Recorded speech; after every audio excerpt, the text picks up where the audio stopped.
செவந்திட எழுந்தானே பெத்த புள்ள துயரம் கேட்டு பெத்தவங்க துடிப்பது போல் பெருமுழுதி புயல் அடிக்க பெய்யாமனும் இருக்கும் இடம் பிரமாண்டம் கிடுகிடுக்க பெருமாண்டில் வந்தானே வந்தானே வந்தானே வந்தானே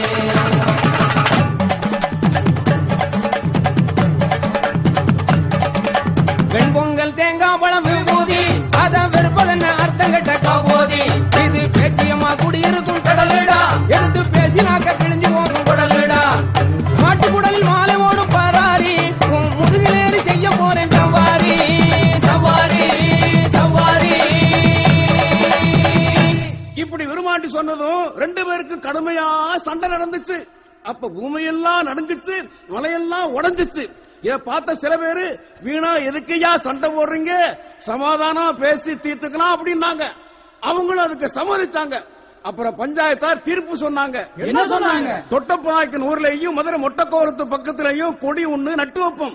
உங்க 2 பேர்லயும் யார் முதல்ல போய் அந்த கொடியை தூக்கிட்டு வர்றாங்களோ அவங்களுக்கு அந்த எல்லை சொந்தம்னு பஞ்சாயத்தார் தீர்ப்பு சொல்ல பேய்க்காம யோசிச்சு சதி ஒண்ணு பண்ணுனான். விருமாண்டு கையில ஒரு நொண்டி குதிரை ஒண்ணு கொடுத்து அவன் போனா எங்கடா கொடியை தூக்கிட்டு வர போறான்னு நினைச்சான். மொட்டை கோபுரந்தோட புறப்பட்டான் பைக்காமனும் தொட்டப்ப நாய்க்கனூர தொட்டுட விரும்பம் போனான். மொட்டை கோபுரந்தோட புறப்பட்டான் பைக்காமனும் தொட்டப்ப நாய்க்கனூர தொட்டுட விரும்பம் போனான்.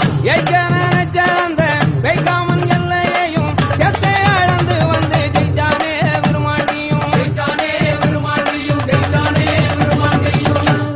அண்ணே திரும்பி போனா இங்கே இவன் சும்மா இருப்பானா, பொண்ணுக்கு தொலை கொடுக்கும் எவனும் இங்கே நல்லா இருப்பானா.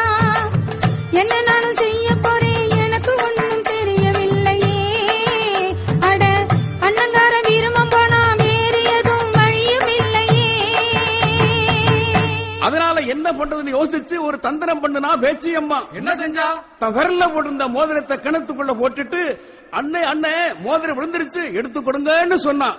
தங்கச்சி வேண்டுதலை நிறைவேற்றி வைக்கிற அண்ணன் தங்கச்சிக்காக கிணத்துக்குள்ள குதிச்சு அந்த மோதிரத்தை எடுக்கையில கிணத்து மேல இருந்த கல்லை தூக்கி வச்சு மூடி பேச்சியம்மா விருமாண்டிய கிணத்துக்குள்ளேயே சிற வச்சு விட்டான்.